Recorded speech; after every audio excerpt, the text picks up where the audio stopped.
দোষা লাগবে নি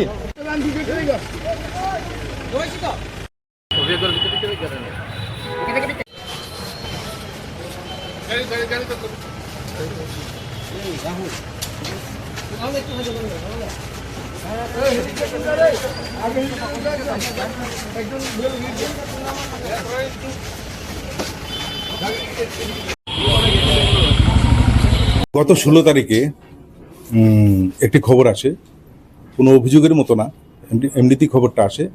office lane থেকে একজন ব্যক্তিকে গাড়িতে উঠিয়ে নিয়ে যাওয়া হয়েছে। এখন এই ঘটনার সত্যতা যাচাই করতে গিয়ে ওসি ওয়েস্ট আগরতলা পিএস সঙ্গে সঙ্গে উনি একটা টিমের মাধ্যমে টিম গঠন করেন বিষয়টা বোঝার জন্য। তো অ্যাকর্ডিংলি একটা এনকোয়ারি স্টার্ট হয়।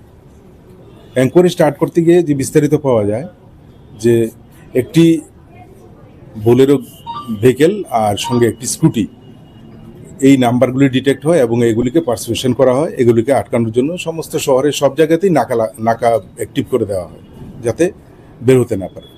তো ফাইনালি কি হলো, একটা জিনিস পরিষ্কার জানা গেল যে কয়েকজন ব্যক্তি, বা ব্যক্তি বলা ঠিক না, দুষ্কৃতিকারী বলা উচিত, তারা একজন ব্যক্তির সাথে জোরপূর্বক তার সাথে প্রথমে কথাবার্তা বলে তারপর ওকে জোর করে গাড়ির মধ্যে উঠিয়ে নিয়ে যায়।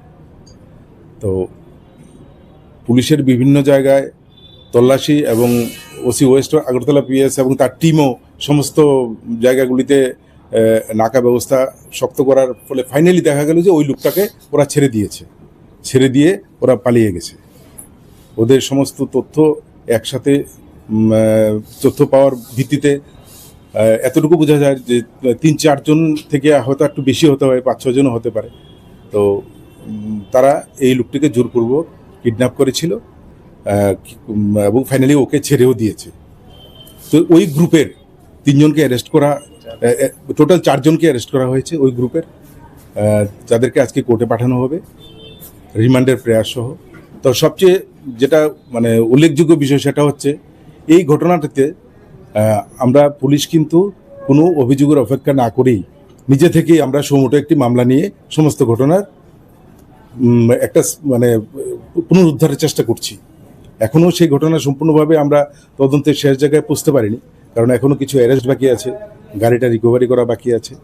তবে আজকে ওদেরকে রিমান্ডে পাঠানো, প্রেয়ার দিয়ে কোর্টে পাঠানো হবে এবং রিমান্ডে চলাকালীন সময় বিভিন্ন তথ্য যেগুলো আমরা জানতে পারিনি সেগুলো আমরা জানতে পারবো এবং কেসের একটা সম্পূর্ণভাবে একটা সুরাহা এবং সবকিছু করতে পারবো। এটা এতটুকু বুঝতে পারি যে প্রাথমিকভাবে যে এখানে কোনো ফাইন্যান্সিয়াল কোনো ডিসপিউট ছিল। তাদের মধ্যে কি আগে কোনো এগুলি তদন্ত সাপেক্ষ ব্যাপার, এগুলি আমরা এখন বার করতে পারবো। তবে এতটুকু ঠিক মানে ওরা যে একজন আরেকজনকে মানে ভিকটিম এবং ওদের সাথে যে ফার্স্ট টাইম পরিচয় হয়েছে তা না, ওদের সাথে আগেও যোগাযোগ ছিল। ভিকটিম এবং যারা আক্রমণ করে সবাই কি বিশাল করেন বাড়ি? এটা সিপাহীজলা এলাকার লোকও আছে, সিপাহীজলা ডিস্ট্রিক্টের লোক বলবো আমি, কোন পার্টিকুলার কোনো জায়গা বলবো না, এই আর কি। একটা নাম শোনা যাচ্ছে যেটা নাকি ছড়িয়ে যাচ্ছে, বিশালগড়ের বাসিন্দা, সে কি এই ইটারিতে মাস্টারমাইন্ড বা ওকে কি বিশালগড়ের লোক যেটা বলছেন আমি জানি না আপনারা কার নাম বলছেন, তবে আমি এতটুকু বলবো এই টোটাল ঘটনার মাস্টারমাইন্ড বিশালগড়ের লোকটাই, এবং ওকে আমরা অ্যারেস্ট করবো। এটা সবাই সবার মতো করে তদন্ত করে, তো আমরা আমাদের তো ফাইন্যান্সিয়াল ডিসপুট তো মানেই এটা আর্থিক